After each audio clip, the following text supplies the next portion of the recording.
Then the Lord spoke to Job out of the storm. He said, "Who is this that obscures my plans with words without knowledge? Brace yourself like a man. I will question you, and you shall answer me. Where were you when I laid the earth's foundation? Tell me if you understand. Who marked off its dimensions? Surely you know. Who stretched a measuring line across it? On what were its footings set? Or who laid its cornerstone, while the morning stars sang together and all the angels shouted for joy?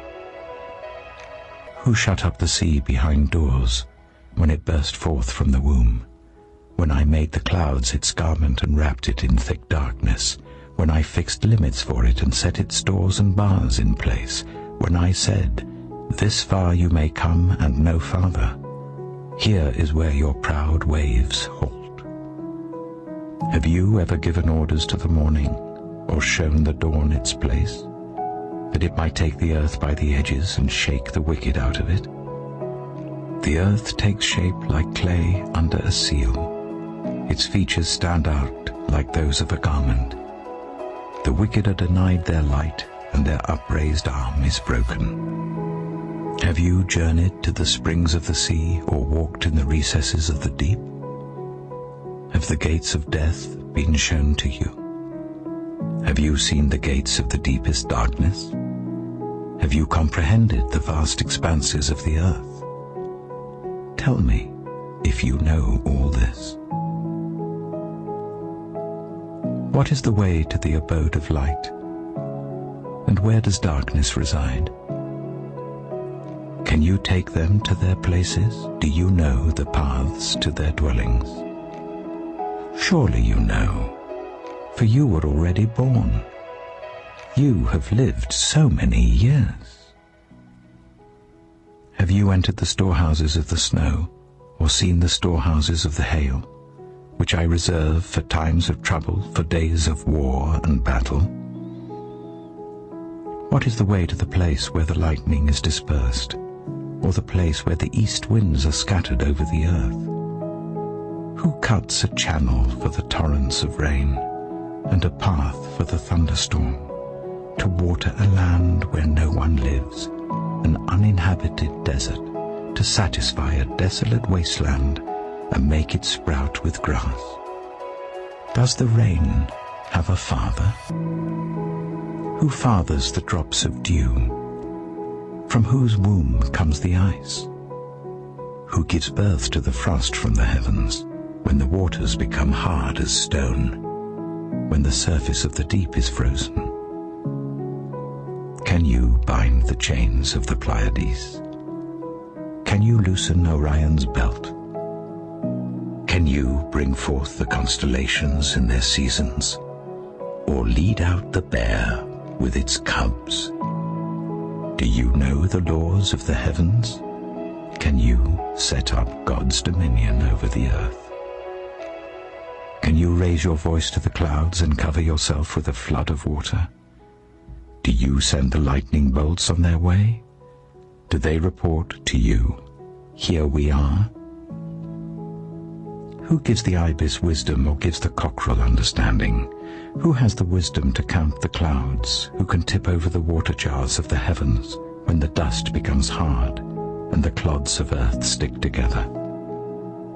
Do you hunt the prey for the lioness and satisfy the hunger of the lions when they crouch in their dens or lie in wait in a thicket? Who provides food for the raven when its young cry out to God and wander about for lack of food? Do you know when the mountain goats give birth? Do you watch when the doe bears her fawn? Do you count the months till they bear? Do you know the time they give birth? They crouch down and bring forth their young. Their labor pains are ended.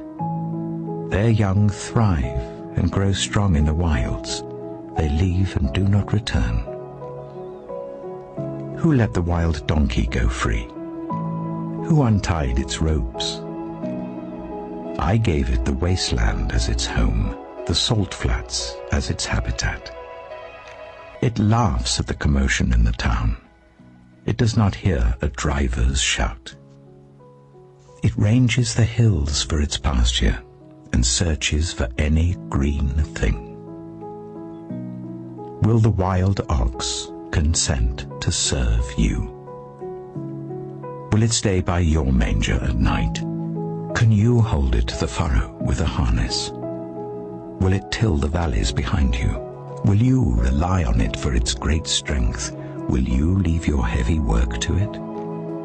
Can you trust it to haul in your grain and bring it to your threshing floor?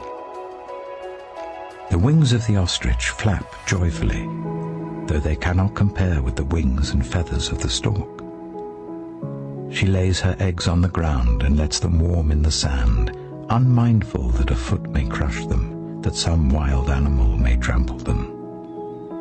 She treats her young harshly, as if they were not hers. She cares not that her labor was in vain, for God did not endow her with wisdom, or give her a share of good sense. Yet when she spreads her feathers to run, she laughs at horse and rider. Do you give the horse its strength, or clothe its neck with a flowing mane? Do you make it leap like a locust, striking terror with its proud snorting?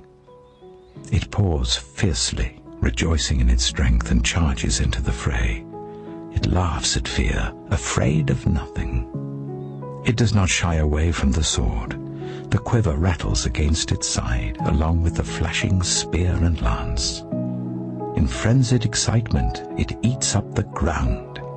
It cannot stand still when the trumpet sounds. At the blast of the trumpet it snorts, aha! It catches the scent of battle from afar, the shout of commanders and the battle cry. Does the hawk take flight by your wisdom and spread its wings towards the south? Does the eagle soar at your command and build its nest on high? It dwells on a cliff and stays there at night. A rocky crag is its stronghold. From there it looks for food. Its eyes detect it from afar. Its young ones feast on blood, and where the slain are, there it is.